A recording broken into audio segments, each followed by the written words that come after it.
Good morning students and welcome to the plus two biology class. आज इस video में हम जिस टॉपिक को लेकर आए हैं वो है transgenic animals. Animals which have manipulated genome and express an extra और foreign gene are known as transgenic animals. तो वो एनिमल्स जिनका जीनोम जो है वो मैनिपुलेट हो चुका है, मतलब उसमें बाहर से कोई एक्स्ट्रा जीन्स आ चुके हैं या जिन्हें हम फॉरेन जीन्स भी कहते हैं वो आ चुके हैं और वो अपने आप को एक्सप्रेस करना शुरू कर देते हैं, उन्हें हम कहते हैं ट्रांसजेनिक एनिमल्स। ये रिकॉम्बिनेंट डीएनए टेक्नोलॉजी में कैसे हम ट्रांसजेनिक एनिमल्स बनाते हैं, कैसे हम किसी बाहर से फॉरेन जीन को लेके आते हैं, कैसे उसको सिलेक्ट करते हैं, ये सब कुछ हमने रिकॉम्बिनेंट डीएनए टेक्नोलॉजी में पढ़ा है। तो इस तरीके से इन ट्रांसजेनिक एनिमल्स में अभी तक हमने transgenic rats, rabbits, pigs, sheep, cows और फिश जो है उनको बना लिया है, जबकि इनमें से 95% जो हैं they are mice. 95% of the transgenic animals are mice. तो अब इनकी एप्लीकेशंस क्या हैं, क्यों हम ट्रांसजेनिक एनिमल्स को बना रहे हैं, उनके बारे में हम पढ़ेंगे। तो सबसे पहला हम पढ़ेंगे study of normal physiology and development. तो हम ट्रांसजेनिक एनिमल्स को क्यों बनाते हैं। ट्रांसजेनिक एनिमल्स आर स्पेशली और specifically designed to study how genes are regulated and how they affect the normal functions of the body and its development. Transgenic animals जो हैं वो स्पेशली डिज़ाइन किए जाते हैं टू स्टडी कि कैसे jeans जो हैं वो रेगुलेट होते हैं। हमने पहले भी पिछले वीडियो में बात करी थी कि जीन रेगुलेशन का मतलब है कि कैसे जीन्स जो हैं किसी पर्टिकुलर प्रोटीन्स को बनाते हैं और ये जो इनसे प्रोटीन्स बनते हैं how they affect the normal functions of the body and its development. और जो किसी पर्टिकुलर जीन से जो पर्टिकुलर प्रोटीन बन रहा है उसका हमारी बॉडी के फंक्शंस में क्या काम है, हमारी बॉडी के डेवलपमेंट में क्या रोल है। जैसे इसमें हम एक एग्जांपल लेते हैं, study of complex factors involve in growth such as insulin like growth factor. तो if we introduce a gene from other species which could change the formation of this factor and by studying the biological effects that result from it। अब हमने recombinant DNA technology में क्या किया है, transgenic animals बनाए हैं। और वो कैसे बनाए हैं हमने, क्योंकि हमने बाहर से कोई एक जीन लिया है और उसको किसी दूसरी स्पीसीज़ में इंट्रोड्यूस कर दिया है।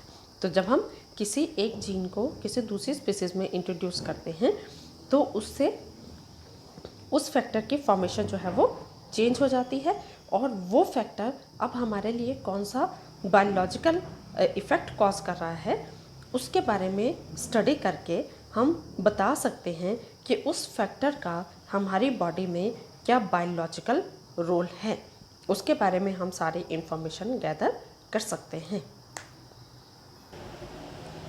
सेकेंड जो एप्लीकेशन है इनकी that is in study of jeans.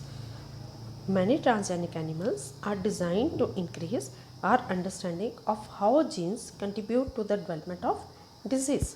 तो बहुत सारे ट्रांसजेनिक एनिमल्स को इसलिए बनाया जाता है ताकि हम समझ सकें कि कैसे जीन्स जो हैं उनकी वजह से कोई डिजीज़ कॉज हो रही है। They are specially made to serve as models for human disease. जो हम ट्रांसजेनिक एनिमल्स बनाते हैं वो हम हमारे लिए मॉडल्स की तरह उनको हम मॉडल्स की तरह ट्रीट करते हैं so that investigation of new treatment for disease is made possible. ताकि हम जो पर्टिकुलर एक डिजीज़ है उसकी नई ट्रीटमेंट के बारे में इंफॉर्मेशन गैदर कर सकें। So transgenic models have been created for the study of human diseases like cancer, cystic fibrosis, rheumatoid arthritis and Alzheimer's disease. इन सब डिजीज़ के लिए हमने ट्रांसजेनिक एनिमल्स को बनाया है और उनके ऊपर यह सारी स्टडी चल रही है। नेक्स्ट जो एप्लीकेशन हमारी आती है वो आती है बायोलॉजिकल प्रोडक्ट। तो transgenic animals are produce which can give us useful biological products by the introduction of desired DNA और gene which codes for a particular product. Recombinant DNA technology में हमने देखा है कि कैसे हम ट्रांसजेनिक एनिमल्स को बनाते हैं, कैसे हम बाहर से अपने किसी डिज़ायर्ड डीएनए को या डिज़ायर्ड जीन को जो है किसी एक पर्टिकुलर प्लाज्मिड में लाइगेट करके और उसको होस्ट में ट्रांसफ़र करते हैं, और वो होस्ट जो है फिर हमें हमारे डिज़ायर्ड प्रोडक्ट जो है वो देना शुरू कर देता है। तो इसका हमारे पास एग्जांपल आएगा introduction of gene for human protein alpha one antitrypsin which is used to treat emphysema. जैसे हम क्या करते हैं कि जो हमारी ह्यूमन बॉडी में हमको एक प्रोटीन चाहिए अल्फा-1 एंटीट्रिप्सिन, जो एम्फीजीमा डिजीज़ में यूज़ होता है। Emphysema is a lung disease, respiratory disease. तो इसके लिए हम एक जीन जो है वो इंट्रोड्यूस करते हैं। तो जिस होस्ट में हम ये इंट्रोड्यूस करते हैं वो हमारे लिए अल्फा-1 एंटीट्रिप्सिन प्रोटीन जो है वो बनाना शुरू कर देता है, और उसको उस पर्टिकुलर होस्ट से ऑब्टेन करके हम एम्फीजीमा डिजीज़ की ट्रीटमेंट के लिए यूज़ करते हैं। एक और एग्जांपल हम यहाँ पे लेंगे कि 1997 में हमारे पास फर्स्ट ट्रांसजेनिक काऊ बनी थी जिसका नाम हम लेते हैं रोजी। वो क्या है? That is also a transgenic cow which produce human protein. कौन सा ह्यूमन प्रोटीन बनाती है वो? Alpha lactalbumin enriched milk. तो इसमें जो मिल्क है उसमें अल्फा लैक्टैल्ब्यूमिन प्रोटीन की कंसंट्रेशन जो है काफ़ी ज़्यादा होती है, near about 2.4 grams per liter. This milk was nutritionally a more balanced product for human babies than natural cow milk. ये मिल्क जिसके अंदर अल्फा लैक्ट एल्ब्यूमिन हमारे पास था, that is considered a more balance product than natural cow product.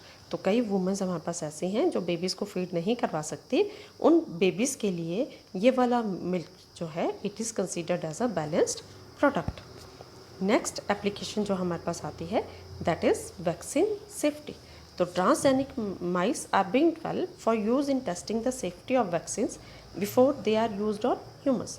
तो जब भी कोई वैक्सीन जो है ह्यूमंस पे यूज़ की जाती है उससे पहले उसकी टेस्टिंग की जाती है ट्रांसजेनिक माइस पे। जैसे एक एग्जांपल अगर हम देखें तो transgenic mice are being used to test the safety of polio vaccine. Polio vaccine के भी जो सेफ्टी का टेस्ट है that is done on transgenic माइस।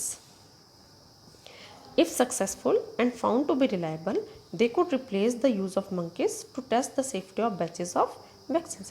पहले हमारे ये सारे ट्रायल्स जो है वो मंकीज के ऊपर होते थे, लेकिन अगर अब ये हमारे ट्रायल्स जो हो रहे हैं, जो टेस्ट हो रहे हैं, if they are found successful and reliable, तो हम these transgenic mice और animals could replace the use of monkeys। हम monkeys को replace करके इन transgenic animals को use कर सकते हैं to test the safety of vaccines।